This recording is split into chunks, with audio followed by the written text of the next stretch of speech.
Hi guys, আমি বিকাশ blogger. আসলে একটা জিনিস দেখে অদ্ভুত হয়ে গেলাম যে আসলে এই জিনিসটা কীভাবে তৈরি করলো। হয়তো আগে কখনো দেখে নেই এমনটা না, এই জিনিস আগে তৈরি করতে আমি দেখছি, কিন্তু হয়তো এত সুন্দর আমি তৈরি করতে দেখি নাই। মানে মৃৎশিল্পের জিনিস যে আসলে এত সুন্দর হয় তৈরি করতে, মানে কিভাবে বলবো, আসলে দেখে পুরোই পাগল, মানে মাথা পুরোই নষ্ট হয়ে গেছে ভাই। মানে এত সুন্দর কিভাবে তৈরি করবো আসলে, মানে বলতে পারবো না, মানে না দেখাইতে বলে। হয়তো অনেকে কিন্তু আমরা হাট বাজার থেকে দেখি মৃৎশিল্পের জিনিস দেখি, কম বেশি অনেকে কিনি, অনেকেই ব্যবহার করি, কিন্তু হয়তো অনেকে দেখতে পারি না যে মৃৎশিল্পের জিনিসগুলো কীভাবে তৈরি করা হচ্ছে।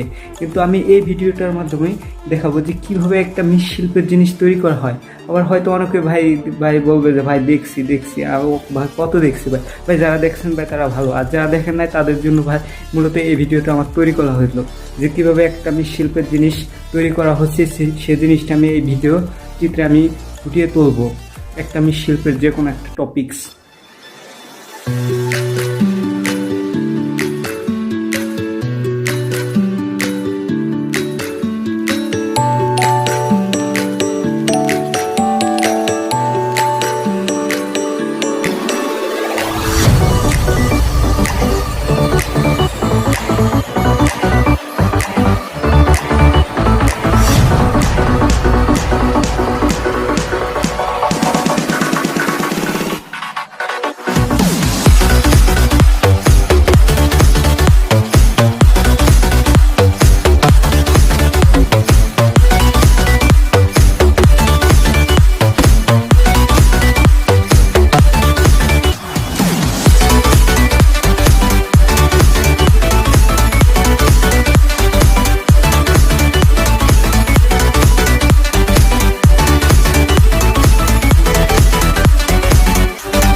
ভিডিওটা যদি অবশ্যই ভাই যদি ভালো লাগে অবশ্যই একটা লাইক, সাবস্ক্রাইবার এবং কমেন্ট, পারলে ভাই ভিডিওটা শেয়ার করবেন এবং অন্যকে দেখারও সুযোগ সুবিধা করে দেবেন। অবশ্যই ভাই অনেক কষ্ট করে ভিডিওটা বানাইছি এবং আমার ফার্স্ট ইউটিউব চ্যানেল, অবশ্যই ভাই লাইকটা তো অবশ্যই ভাই করবেন। আর আগামী দিনে যেন ভালো ভালো ভিডিও তৈরি করতে পারি এর জন্য আমাকে অনেক উৎসাহিত করবেন।